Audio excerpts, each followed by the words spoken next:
All right. It's a real pleasure to be joined today on Bad Faith Podcast by Bill McGee. He's a senior fellow for aviation and travel at the American Economic Liberties Project. Welcome to Bad Faith, Bill. Thanks very much, Briahna. All right. So you first came on my radar after I read this really compelling piece in Common Dreams about what actually was going on with the whole kerfuffle with the airlines over the holidays. Of course, those who've been tracking this know that it's not an issue that emerged just over this last holiday season. The American Prospect wrote a number of interesting reports about this, I believe in the spring and summer of this year. And criticism specifically of Pete Buttigieg and his role as transportation secretary have been percolating ever since, frankly, the position was announced. It was seen as many as a kind of a reward for having dropped out of the race as one of the only few moderate challengers to Joe Biden. And it secured Joe Biden's ability to kind of skip to victory back in 2020. So maybe we should start by talking about what actually happened over the holidays with all of the cancellations and delays. Let's get at the root of the problem before we start interrogating what could have and should be done about it. Sure. Well, we had pretty much a perfect storm. For context, I worked in airline flight operations myself for 7 years. So that was my job. I'm licensed by the FAA as an aircraft dispatcher, and I would cancel flights and reschedule flights. And I dealt with problems all the time, and I dealt with bad weather, and I dealt with snowstorms and blizzards and hurricanes, and you name it. The measure of an airline, though, is not the outside event. It's not the weather or the air traffic control problem or the broken plane. It's how they respond to it. And the airline industry has been responding terribly for well over a year now. And things came to their sort of natural culmination with Southwest over the Christmas break. Some of us were not surprised. I think we were all sort of taken aback by the size and scope. Just to put it in context, this was the single largest event, a meltdown of this kind for one airline in the United States for one event. If you do the math, even in the most conservative way, we're talking about more than 2 million people had their flights canceled during the course of 9 or 10 days. Wow. It's off the charts. We've never even come close to something like that. And there's a lot of blame to go around. As you correctly point out, it's not just about Southwest and the other airlines, but a lot of it has to do with the DOT and the lack of oversight of this industry. So there have been a lot of people who have mounted various defenses of Pete Buttigieg when the criticisms were coming down the pike. Specifically, for those who might be skeptical that there was really anything that could be done because no one can control the weather or some of these other unforeseen acts of God, what would you like to have seen done differently that could have helped to avoid the crisis that happened over the holidays? Sure. Well, Secretary Buttigieg has been in office for 2 years now, and much of the work to avoid what happened over the last couple of weeks really should have been started at least a year ago, if not longer. The fact is, he has joined a long line of DOT secretaries, almost without exception, that have been, to put it very bluntly, weak regulators of this industry. The DOT has a long track record dating across multiple administrations back decades, not years, and both parties of not providing strong oversight of this industry. They are sort of the textbook captured agency in Washington. I deal with the DOT all the time. I've been a consumer advocate for many, many years. We have regular meetings with the DOT. We go in and we bang our head on the wall and we say, here's a long list of problems. We're talking about the same problems month after month, year after year, and they don't seem to be addressed. And Secretary Buttigieg took office. I and other advocates met with him in the summer of 2021. And I think we came out of that meeting feeling very good. We thought, well, this is a guy, he's very bright and he asks good questions and he seemed concerned. And we thought maybe things will turn around. We've been very disappointed because he has not cracked down on this industry. To take just one issue, flight refunds. This was a chronic problem. Senator Markey estimates more than $10 billion in refunds were not paid back in 2020. And we and other advocates, we were knocking on DOT's door for almost 3 years. And then finally in November, a press release came out that the DOT was going to fine airlines and crack down. And I can't tell you how disappointed it was when I opened it up and read the press release. I wanted to throw my laptop across the room because he fined Frontier, which deserved to be fined, but it carries about 2% of the market in the U.S., and 5 very small foreign airlines. He didn't go after the worst offenders. And for whatever reason, Secretary Buttigieg has not cracked down on the biggest airlines that are doing the most harm. Do you think this issue will be sorted in time for the holidays? I think it's going to get better by the holidays. I pressed the airlines to enhance their customer service plans, to do it in writing. Well, we've seen a lot of improvements, especially with airline delays and cancellations. I wasn't anticipating a nightmare, but it became a nightmare. It did. 16,000 canceled flights. Passengers forced to sleep at airports, luggage scattered from city to city. Again, your bags will not be here. And now we have Southwest. Would have included Southwest and also United and which others? United, American, Delta, and Southwest. We're at a level of concentration in the United States we've never been at. That's another problem, is all of this consolidation. From the time the first airline ticket was sold in 1914, we've never been at a place like we are now. The four largest control somewhere between 80 and 85% of the market.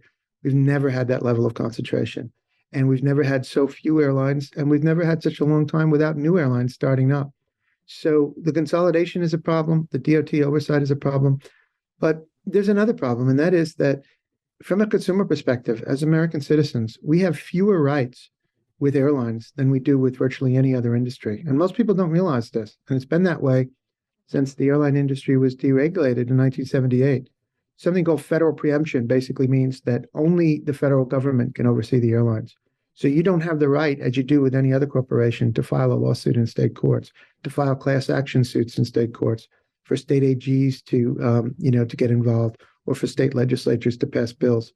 So the airlines, when you boil it down, I've gotten a lot of criticism too. I know what you're saying, Briahna, where I'll post things on Twitter and people say, well, what do you expect Pete Buttigieg to do? He can't control the weather. What he can control is this industry. He is it. He is the only sheriff. If he doesn't do his job, it doesn't get done. We don't have the same checks and balances that we have with any other industry, where if there's a weak regulator, we say, okay, well, we'll file a class action suit, or the state AG will step in. Here, it's all up to him. So if Secretary Buttigieg doesn't act, it doesn't get done.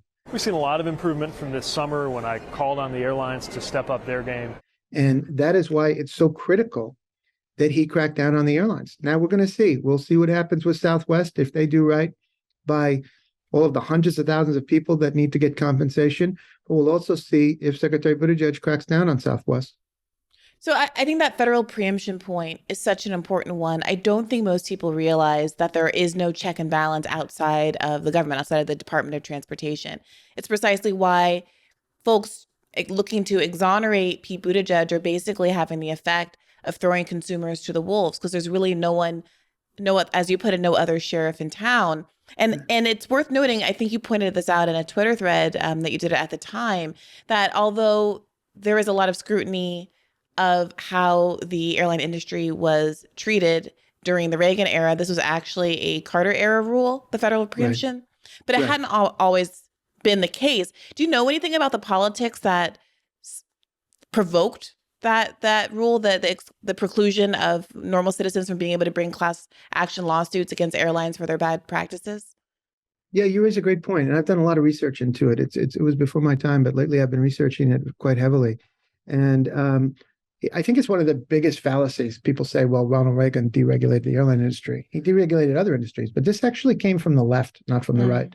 It was actually President Carter that signed the Deregulation Act in 1978. Senator Ted Kennedy is the one that introduced it. Ralph Nader testified in favor of it.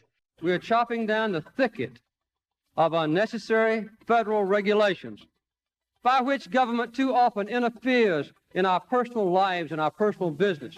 We've deregulated the air industry, the rail industry, the trucking industry, financial institutions. This came from the left because there was a feeling that at the time that freeing up the airline industry from government control, at the time the government controlled the routes and the fares. They set the fares. It was regulated like a utility, which it is in large measure, like electric companies. And so the idea was, well, we're going to open this up to the free market and, things are going to be better for everyone. At the last minute, they realized that if they didn't put in this federal preemption, there was a concern that some individual states might roll back the regulation and we'd have two different systems in different states. And so they said, well, only the federal government will have oversight of the airlines from this day forward. I don't think anyone in 1978 could have envisioned what a nightmare that would be 40 years later. It's hard to put it in context, strongly enough. You have so few rights with airlines. I mean, just think about it. If you take the refund issue, for example, I said $10 billion was owed in refunds. Basically, airlines were behaving in a way where you had given them money and they weren't giving it back to you. They said, no, we're keeping it. Now, just stop a moment and think, is there any other industry where that could happen? Imagine buying something online from Amazon and then you're told, well, the product's not in stock and it won't be. But we're going to hold your money. We're not giving you a refund. I mean, you would take action, right? I mean, this is what you do. And you would, and a state AG, if they knew about that, they would take action. And even in some cases, state legislatures. But you certainly would have the right to sue. You can't do any of that with airlines.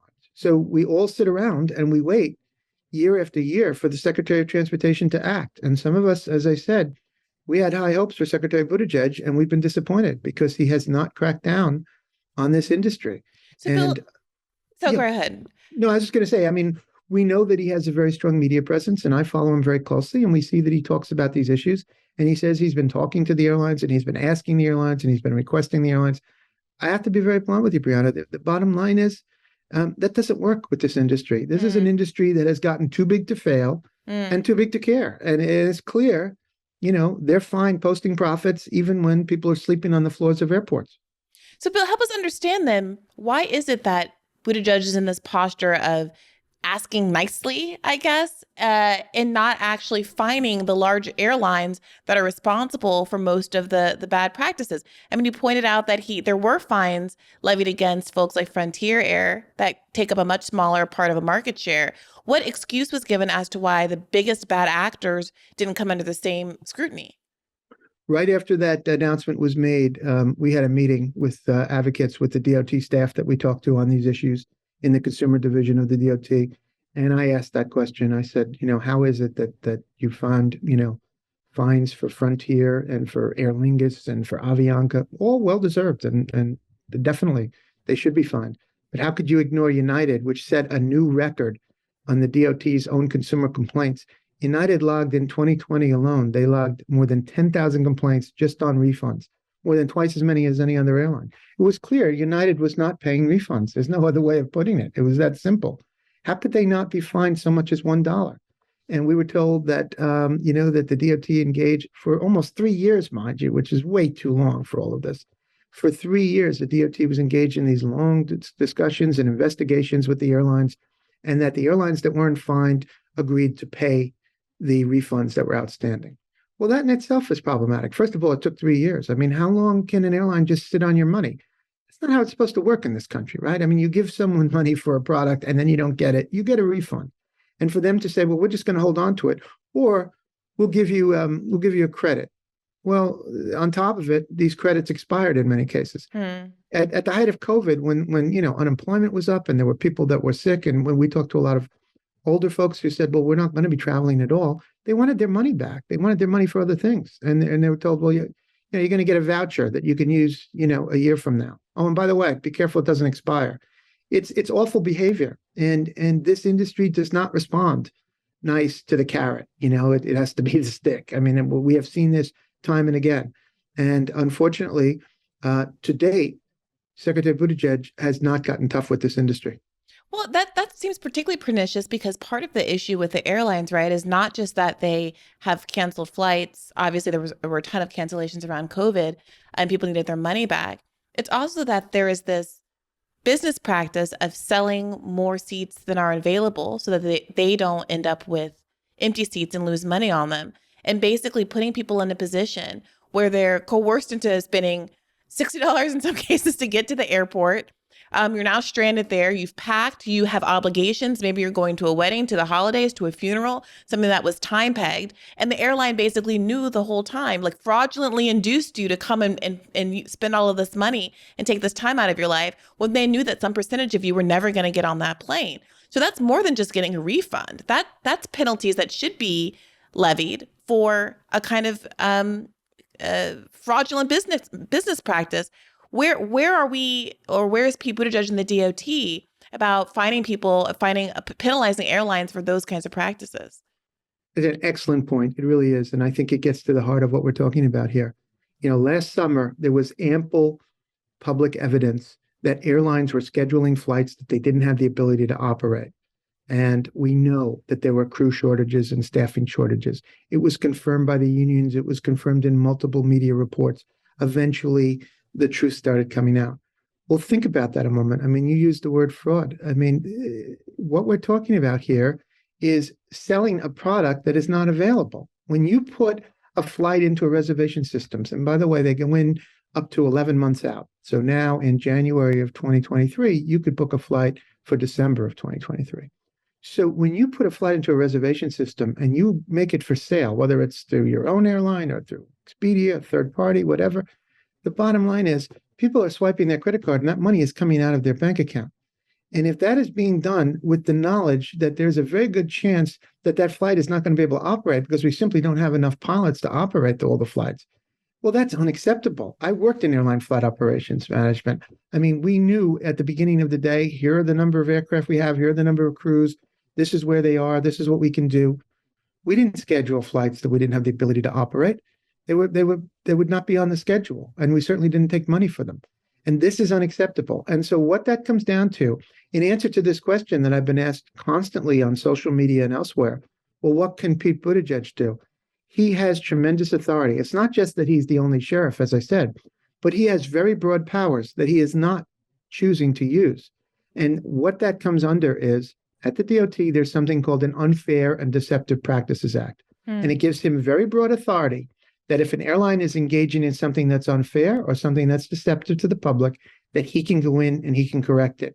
Well, I would argue that the point that you just raised about scheduling flights without the ability to operate them, that is both unfair and deceptive. And the time to crack down on that was a long time ago. I mean, I hope he does it now. But the fact is, the airline industry has been quite dishonest with the American people. And as you say, they're collecting money. And then you make plans and you work around it. And there's a very good chance that, there's not going to be a crew for your flight.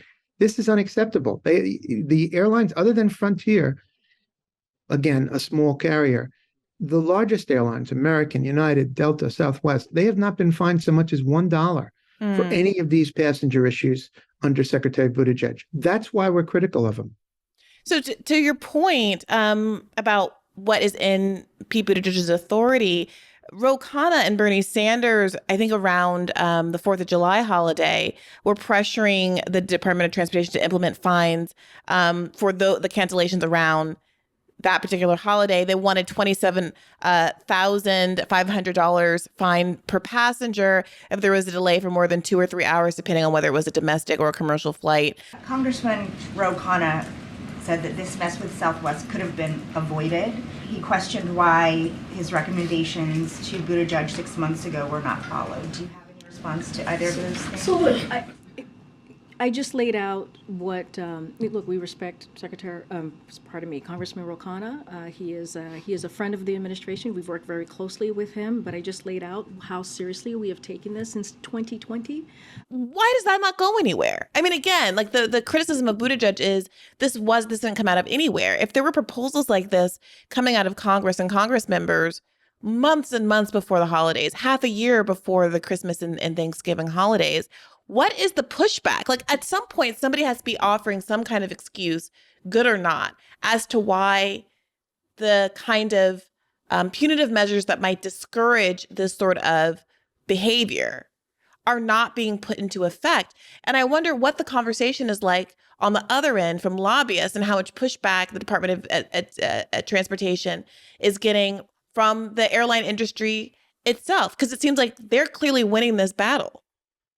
There's no question that the airlines are winning, no question. And as I said, they're too big to fail, and at this point, they're too big to care. Look, don't forget, we the taxpayers gave this industry $54 billion. According to the New York Times, that was the largest amount given to any industry. And the COVID bailouts, you mean? Yeah. Right. Mm-hmm. Yeah, with the CARES Act, exactly, in 2020 and 2021. No other industry received as much as $54 billion. That's from us. That's from the taxpayers. But this is an industry that basically, socializes the losses. When that happens, there's not even a question of if there'll be a bailout for the airlines. It's just how much. So they socialize the losses, but they privatize the profits, right? And so where do those profits go? Even during COVID, even during all the mess that we've been seeing, when there's clearly a lot of money that needs to be invested in the industry itself. Look at Southwest Its IT technology is just ridiculous. It's from decades ago. Where's that money going? A lot of it is going to stock buybacks and to executive compensation and bonuses. We are the first airline to be able to reinstate our dividend, and not only that, but reinstate it in full. Thousands of people stranded and desperate to get home. What's going on? Why are you selling something that you're not providing? It's a great quarter. We've got record revenues. I would certainly argue that buybacks need to be used very prudently. I think Southwest is a great example of where it worked. This is just unacceptable. And so, but then, when there's a downturn, suddenly we are on the hook, we the taxpayers, but we don't get to say anything about how we're treated on these carriers. Yeah. And you're right. There have been members of Congress, other members as well. Senator Markey has spoken out on this, Senator Blumenthal. And here's something that's really remarkable to me. Back around Labor Day in late August, early September, 38 state attorneys general wrote to the secretary and said, and this was both parties, I want to make it very clear, it was almost 50-50. It was Republicans and Democrats were saying that they wanted more authority to address this industry because in their home states, the airlines are treating consumers so poorly. And that's really remarkable. That's why the environment is right for what we're saying at American Economic Liberties Project. We came out in September. We were working on it for months. We drafted model legislation to eliminate federal preemption. And I have to tell you, we're very excited because we've had some good conversations in Congress. And I also want to share that we are speaking to both Democrats and Republicans, and we're speaking to state AGs, Democrats and Republicans. I think there's a general sense, I get this all the time, sort of like in social settings when I'm at a wedding or a party or something, and I'm not talking to airline people and people that are involved in this, just average people. When they hear what I do and that I advocate for passengers, I'm always asked the same question. What's wrong? Like, what went wrong? There's something really wrong with this industry. And when I start talking about federal preemption, their eyes grow twice as big, and they say, what are you talking about? I can't sue an airline. It's like, no, it's true. This is an industry that acts in its own best interests.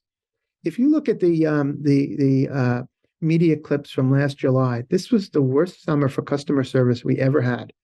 I'm not talking about safety issues or things like that, but in terms of customer service, flight delays, flight cancellations, unpaid refunds, 2022 was the worst summer on record.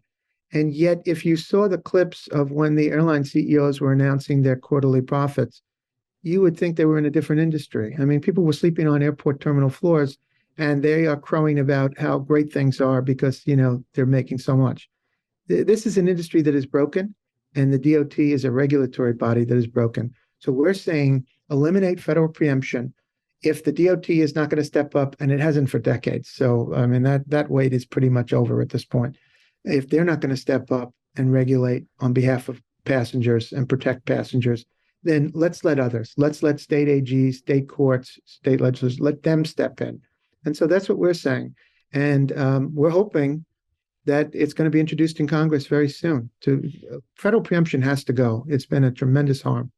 So, I mean, the picture that you paint of people sleeping on the floors of airports, not getting refunded their tickets, the chaos that was COVID for both the airline workers and the passengers, of course.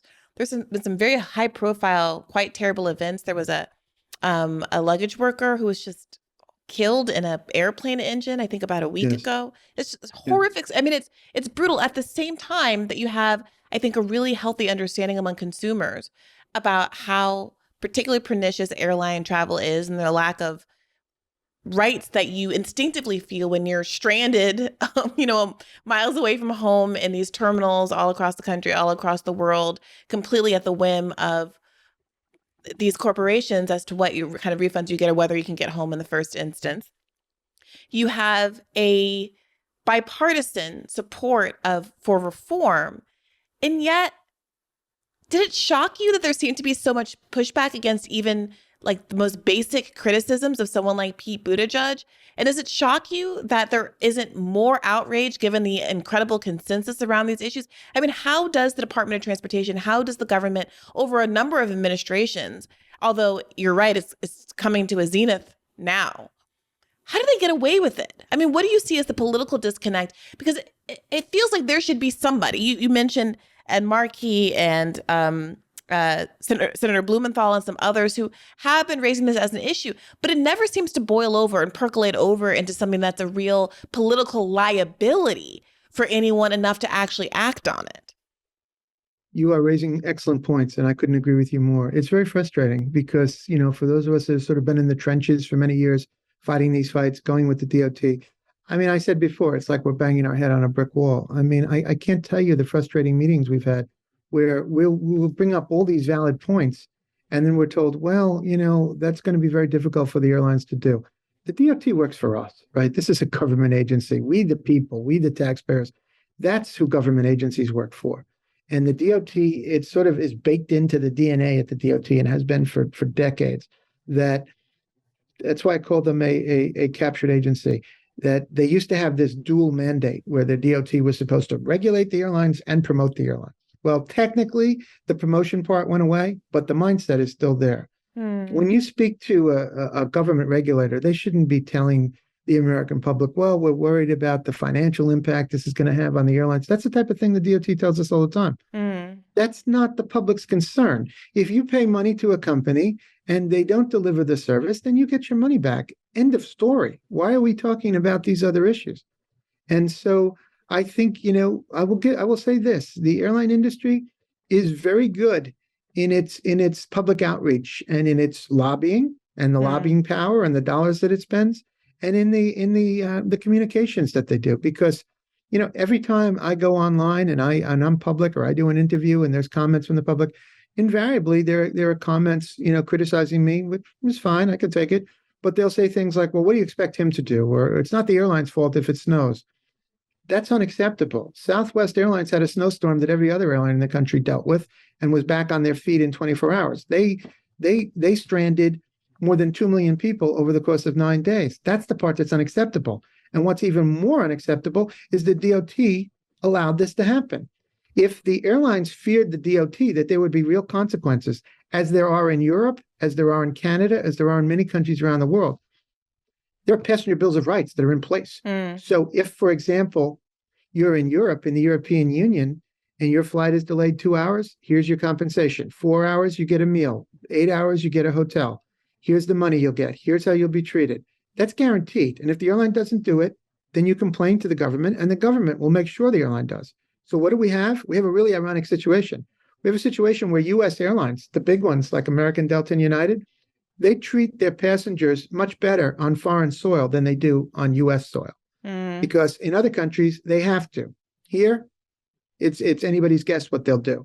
The airlines largely self-regulate customer service in this country. There's something called a contract of carriage.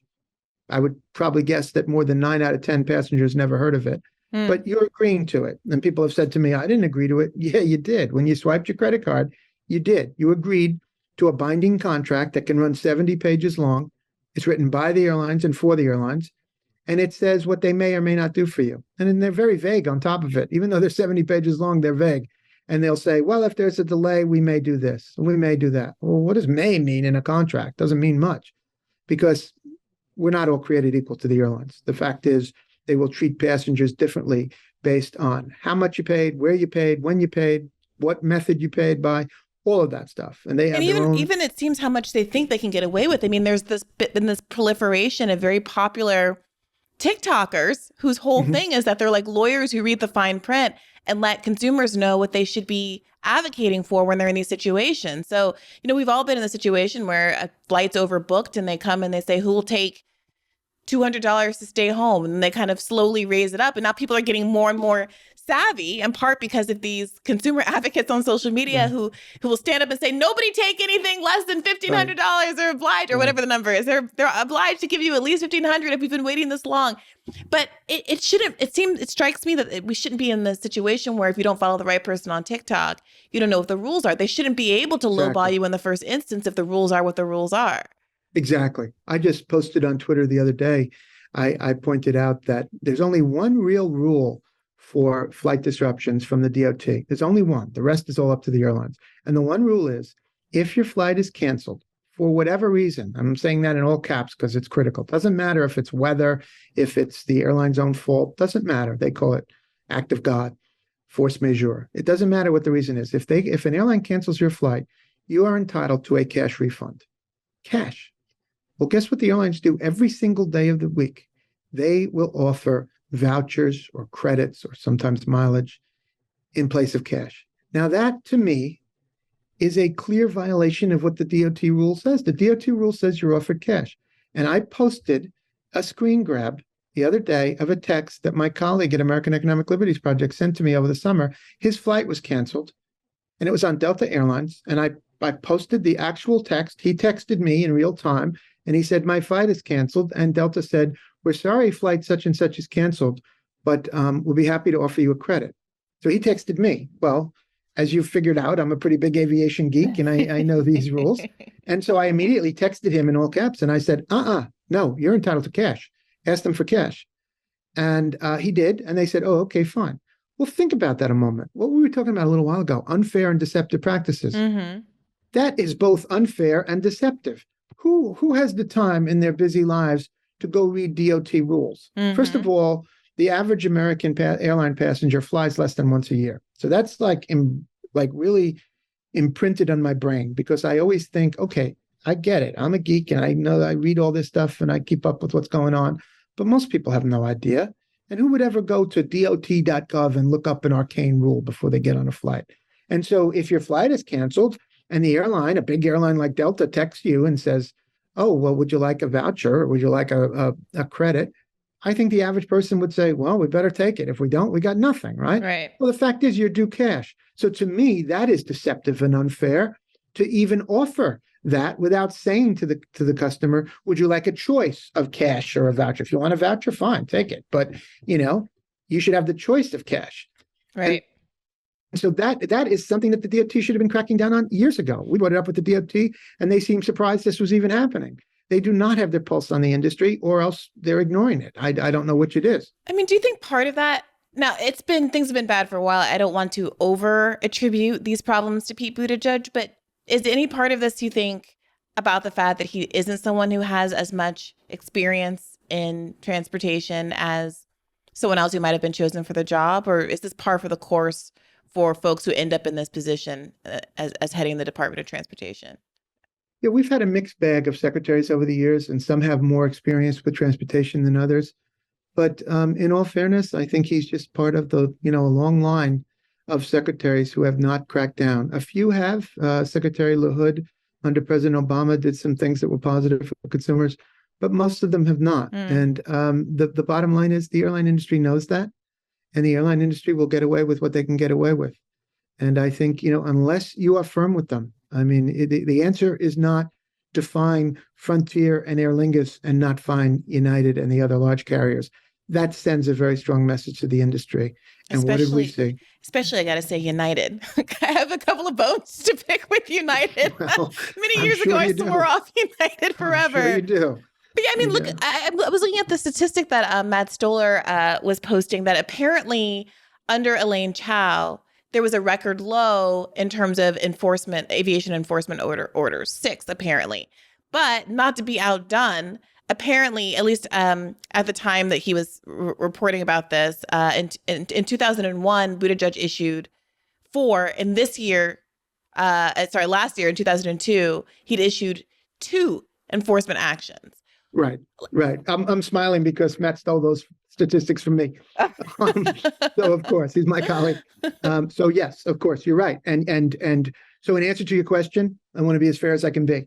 There is a long line of disappointing DOT secretaries, but I think Secretary Buttigieg is particularly disappointing for 2 reasons. One, he has actually levied fewer fines on his watch than a whole bunch of secretaries going back across multiple administrations. But 2 is that, as I said earlier, Elaine Chao was a tremendous disappointment, but I don't think any consumer advocate in the country had high hopes for Elaine Chao. It was clear that she was cold and indifferent. I mean, we reached out to her at the height of COVID when there were health issues. We were saying, there were no policies. I don't know if people remember this, but there were no policies. It was all left up to the airlines. You had airline A saying, well, you need a mask. Airline B saying, no, you don't. This airline saying, we clean the planes. This one saying, well, we do it a different way. There was no direction from her office. So no one had any high hopes for Elaine Chao. We did have high hopes for Pete Buttigieg because, you see him on TV. You see him saying he's making commitments. I mean, he was on TV in early December and he said, things are going to be better this holiday season than they were over the summer. Well, oh, so that was his campaign song, wasn't it? High hopes. Yeah. High hopes for a living. And was doing a little dance. How does that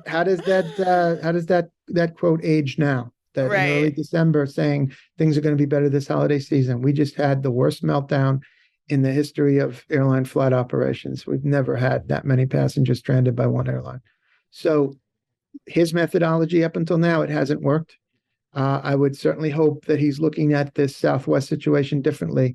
That's all I can do is hope at this point that he is going to crack down on Southwest and say every single last passenger that was inconvenienced by you and had their holidays ruined, they need to be compensated. And if not, we'll know, because there's an awful lot of people out there that are very angry at Southwest right now. So we'll hear from them. So you mentioned a little while ago that the harms, the crises that the airlines endure are socialized and all of the profits are internalized. Part of the issue of why Southwest fared so much worse than some other airlines, despite everyone dealing with the same weather, is because they hadn't invested in updating their technology. And so they were hit harder. Instead, they were issuing these profits out in the form of stock buybacks and dividends and all of these other kinds of things. Right. Some people might say, given not just this most recent COVID era airline bailout, but a longer history of airline bailouts, and the way that the airline is kind of treated, as you put it, as a utility, that the United States should just own these airlines anyway. People on the other side say there's obviously such bad oversight with respect to the Department of Transportation, et cetera, that why would you want to trust the functioning of the entire industry to the very people who are currently failing at regulating it? What do you make of these arguments? Yeah, it's a great argument. And I think it's a discussion that we need to have. We haven't had a national discussion in the United States about the state of the airline industry since 1978. I mean, that's 44 going on 45 years now. And it was a very robust discussion back then. It took place for 3 years. There were hearings across 2 presidencies. And I've researched it all. I wasn't around, in this industry at that time, but I've been doing a lot of research on it.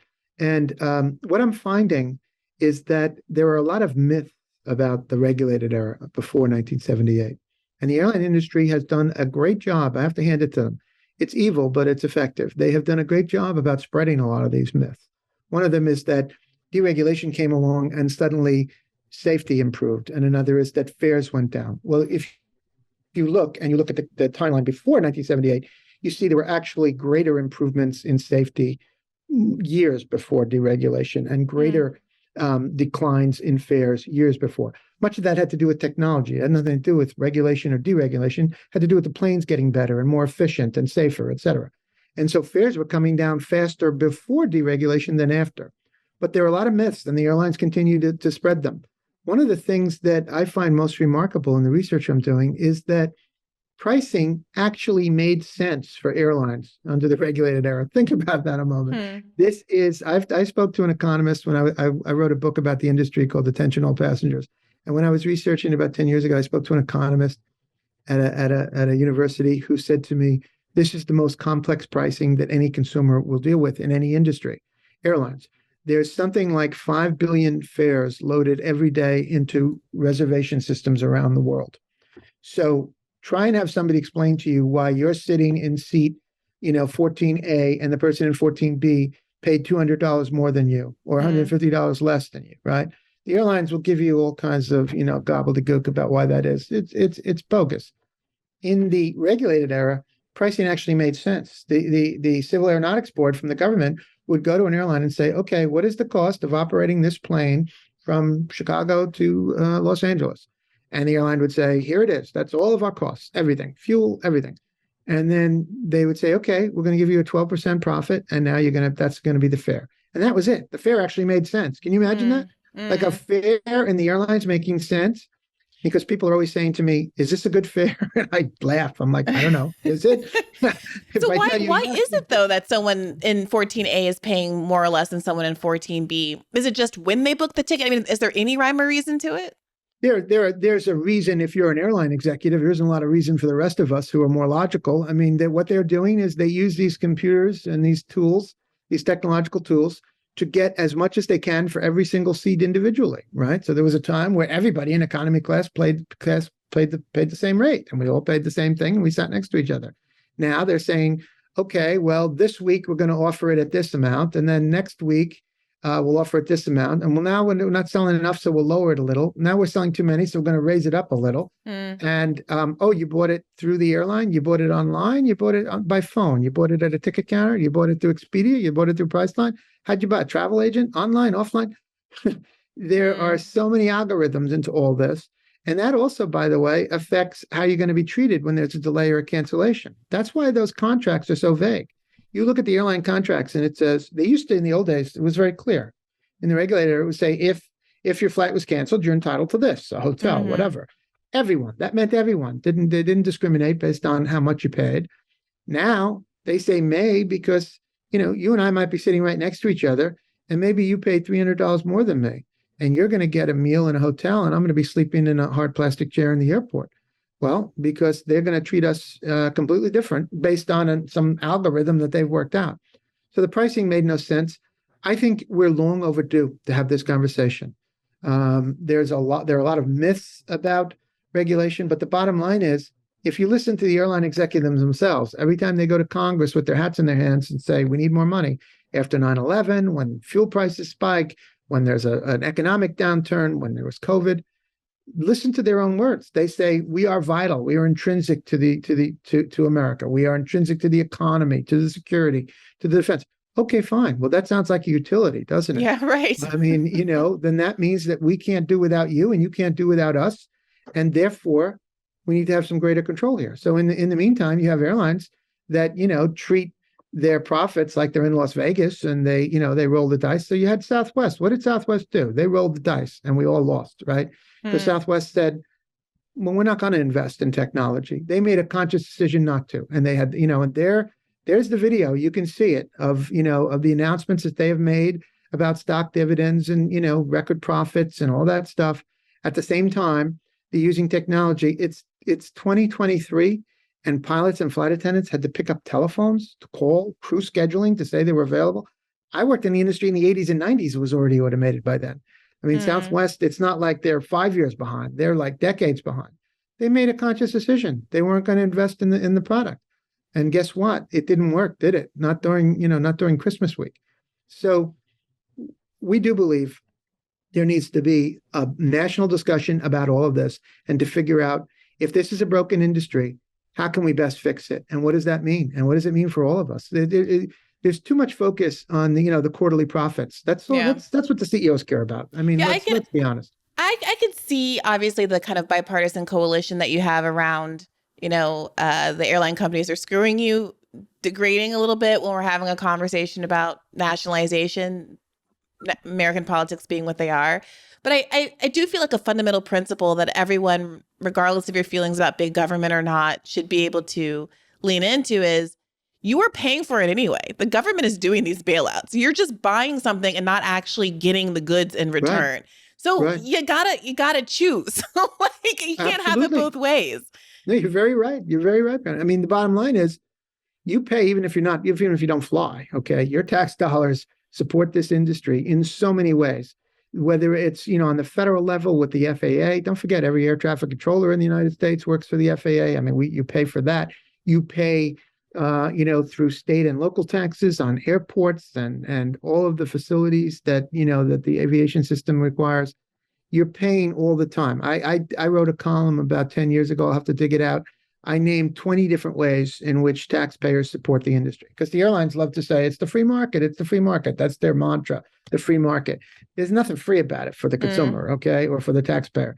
You don't even have to fly and you're paying for it. So let's have a discussion about that. If this is our money anyway, then what is it going towards? Is it going to stock buybacks and to executive bonuses for CEOs that, clearly are failures as CEOs? We should talk about that. Yeah. Well, look, you mentioned also, I wanted to ask you the story about consolidation. You said that we're looking at the most consolidated industry since 1914, you said, or whenever, we started having. Exactly. How did that happen? And, you apparently you work with Matt Stoller. He's a big anti-monopoly guy. I mean, who dropped the ball there, and what's been kind of instigating the consolidation of the industry? It's a great question. And I think, if we're going to really talk about the ills of this industry and take a big picture beyond Southwest, beyond, this week's crisis du jour, let's take a big picture look. If we're going to do that, then I think, we have to look at a couple of things. We have to look at the harms of deregulation and what hasn't worked there. We have to look at federal preemption for sure, because that is something I think everyone, Republican, Democrat, no matter who you are, you can get behind that. But we also have to look at the consolidation. And so what happened was, in 1978, when it was deregulated, one of the central promises of deregulation, which has failed, is that there was going to be more competition. And for a short time, there was. In the early 80s, we saw this influx. There was something like 50 new scheduled airlines popped up in the 80s. They're all gone now. None of them are around anymore. Okay. And then by the 90s, we started seeing this contraction. And the big guys drove out a lot of the smaller carriers, sometimes through legal means, like through frequent flyer programs and hubs and computer reservation systems and all kinds of things. And sometimes it's been documented by the DOJ by illegal means, by dirty tricks, by lowering fares, price gouging in reverse and lowering fares so that the smaller airlines went out of business. But the bottom line is, then we saw in the 21st century, we saw this wave of mega mergers, and that has negatively affected all of us. I testified, I think 5 times in the House and the Senate against what we call the mega mergers, where we had the 6 largest hub and spoke airlines became 3. So Delta acquired Northwest, and then United and Continental merged, and then American and U.S. Airways merged. And overnight, that's what brought us the 4 largest now, American, Delta, United, and Southwest, having 85% of the U.S. market. That's territory we've never been in before. And so when we're looking for blame, there's a lot of blame, because this took place with the Department of Justice. They have been weak on airline mergers and acquisitions decades now. Democrats, Republicans, numerous administrations. And, I have said that the DOJ seems that they rarely meet an airline merger that they don't like. We're hoping this administration is different. And so at American Economic Liberties Project, we've gone on record as saying that we're opposed to the current pending merger, which is JetBlue and Spirit. But larger than that, what we have said, and we think this is quite reasonable, we've said there should be a moratorium on all airline mergers until we do an examination of the harms of the mergers that have already happened. Because that was the most frustrating part. I have to tell you, I joke, it's not really a joke, but I've said, oh, my batting average is perfect when I testify against a merger. My batting average is .000. Every merger I testified against they got out the rubber stamp and they approved it. Yeah. But the really frustrating part was I was going back over the course of several years. I kept going back, and it was as if the merger that they had just approved 2 years or 3 years earlier wasn't even up on the table for discussion. So I have sat in the House and in the Senate testifying against mergers, and I'm at a table, and no more than 3 feet to my right would be an airline executive, and they would be asked, do you have any plans to lay anyone off? Not at this time, Senator. No, not at this time. Do you have any plans to close any hubs? Not at this time. Well, yeah, the time will be an hour after you approve it, basically. And so they closed hubs. That has such a detrimental effect on cities. I'm talking about big cities: St. Louis, Pittsburgh, Cincinnati, Cleveland. You lose a hub, you lose corporations. They move their headquarters away because they can't not have nonstop flights all day to a lot of different destinations. And so there have been so many harms from consolidation. They've harmed consumers, they've harmed employees, and they've harmed entire cities and communities and even regions of the country. And guess what? This is the really shocking thing. There hasn't been a thorough examination by the government. So that's why at Economic Liberties, we're saying, look, forget Spirit and JetBlue before we even talk about that. Let's put a moratorium on all mergers until, for once, get out a rearview mirror and go back, look at my testimony, look at all the testimony of all the hearings, what was said, and then what really happened. And you will see that what the airline said was going to happen is not what happened. And so let's look at the harms. What has it done on fares? In much of the country, if you're outside of, big cities like New York and Washington and Chicago and Los Angeles, you don't have low fare service. There's no Spirit or Frontier or JetBlue, and you are paying more. You have fewer flight frequencies. You have fewer nonstops. You don't have hubs. And you are sort of, there's regional inequity here. You're cut off from the rest of the country and the rest of the world. It takes much longer. It's much more difficult to get places. That's what deregulation was supposed to prevent. It was supposed to make it easier for all of us to travel globally. It's made it harder in many ways. Yeah, I mean, I live in a big city, and I gotta say, at the risk of sounding like an ugly New Yorker, even moving to Washington, D.C., I noticed a significant increase in the availability and the price of flights, especially when I was going someplace like, I think I had to go to a wedding in Arkansas shortly after I moved here. And the flight between here and Arkansas versus New York to Arkansas was incredible, much less, as you say, people who are living in places like Cleveland and other parts of the country that have been really deprioritized here. Yeah. Well, I have family in Little Rock, so I know what it's like to get there. Yeah. It ain't easy. We have to give a whole day to get down there for a wedding or something. Yeah. So, and God forbid you have weather and delays and those kinds of things, and the next flight isn't going to be the next day. It's a utility. It's a utility sort of issue. You don't stop building roads to a town just because not that many people live there. We're a country. Right, exactly. Imagine an inner city transit system like buses or subways, and imagine that some bean counter stood out there with a clicker and said, well, you know what? This stop has 40%, less passengers getting on than that one. So we're just going to close down this stop on the railroad, right, or on the bus line. And the bus is just going to keep going right by and it won't stop there because it's much more efficient to just, stop at the big stops. That's what the airlines have done, okay? And so they're a utility that acts as a private entity. And that's, the worst of both worlds, okay? Well, it's also somewhat what the railroad industry is contending with, right? Part of their move to precision scheduled railroading is about skipping over stops for profit that they normally would have stopped in. And that's part of why the railroad workers are struggling to get vacation days, because giving them time off would radically change their ability to schedule so tightly and get the profits that PSR enables them to deliver.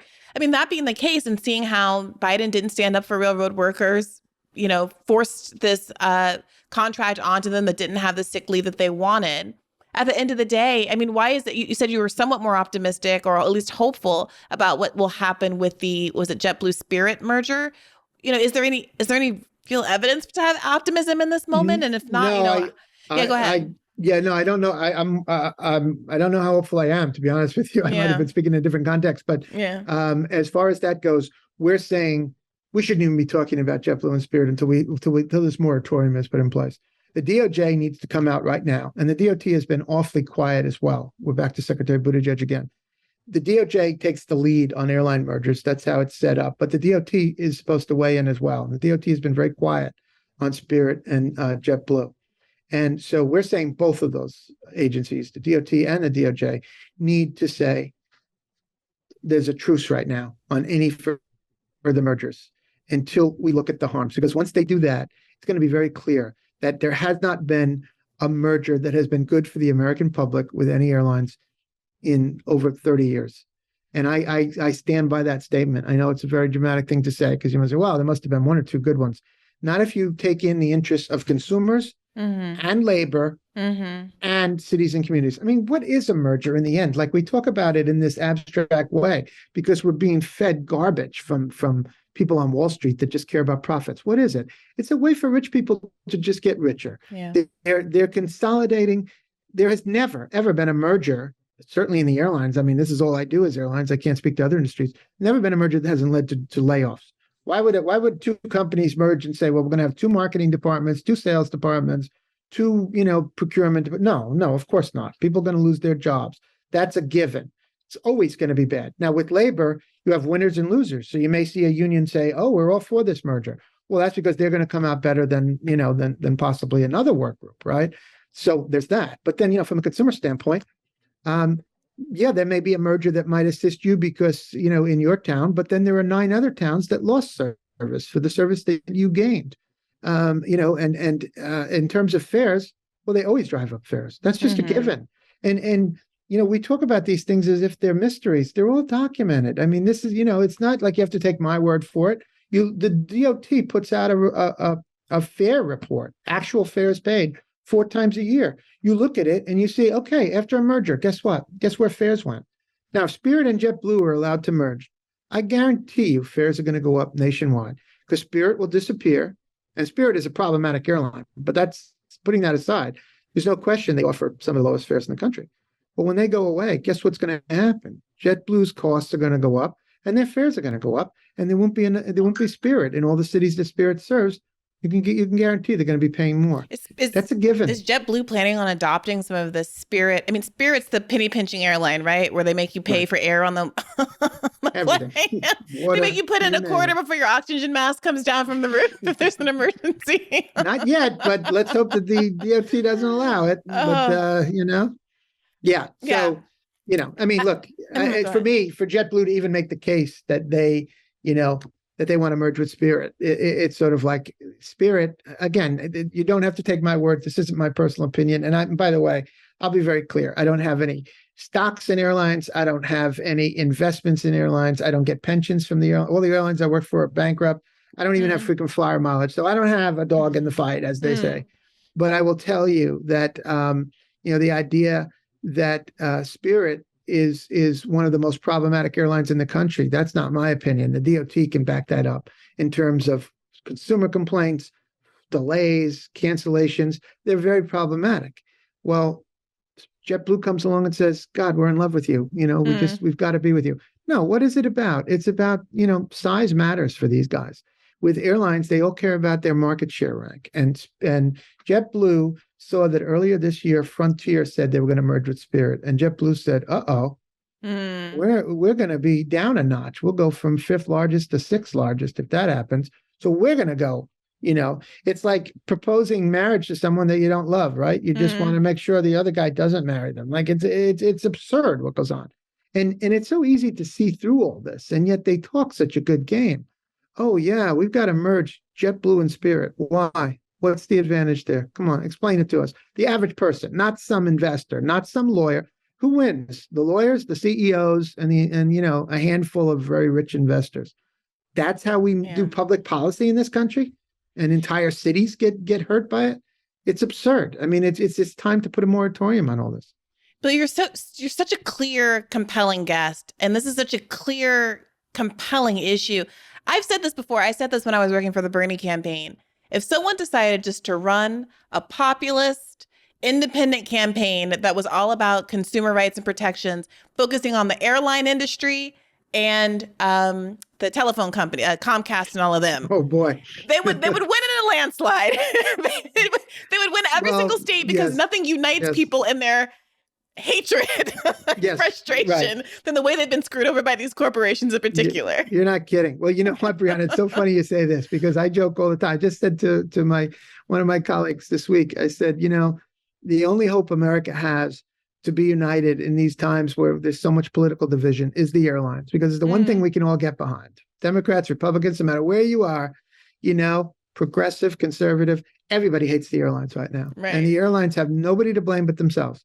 Because they have basically, they have just they're not, at this point, they're not even giving lip service to pretending to care about passengers. I mean, that's how pathetic it's gotten. But then, wait, there's a problem and we give you $54 billion in taxpayer money? Right. With virtually no strings attached? Right, that part. Right. No. Yeah. Not acceptable. All right, well, you heard it here first. Prospective populists, leave immigrants and trans people alone. Just focus on the airlines and getting justice for consumers. We'll have a better country. Thank you so much, Bill, for joining me today. Absolutely. It's a pleasure, Briahna. Can you tell my audience where they can find you and your work on the internet and elsewhere? Sure. So I'm the Senior Fellow for Aviation and Travel at American Economic Liberties Project. You can find me there on our website if you want to know more about me and if you want to see the announcements that we've been making. And of course, I'm on social media, on Twitter in particular, William J. McGee. But please stay tuned because we hope to have good news soon on this effort that we're doing at American Economic Liberties Project to eliminate federal preemption and have the airlines treated like every other company in America. They all talk about the free market and the airline industry. Well, okay. So guess what? In the free market, you have to have the risk of getting sued or have the risk of having a state AG fine you. So we'll treat it like the free market. Get rid of federal preemption.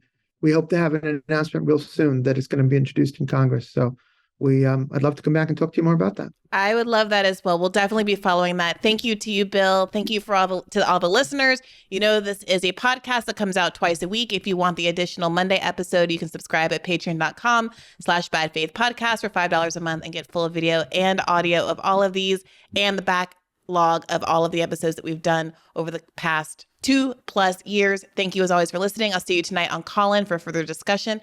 Take care of yourselves and keep the faith. Hey YouTube, thanks for watching. Just a reminder that this is a podcast. You can catch an extra premium episode every Monday for $5 a month at patreon.com/badfaithpodcast. That's patreon.com/badfaithpodcast for $5 a month, an extra episode every week. Additionally, please do consider liking this video, subscribing to this channel. It helps us out. It helps independent media beat the algorithm. We appreciate you. And as always, keep the faith.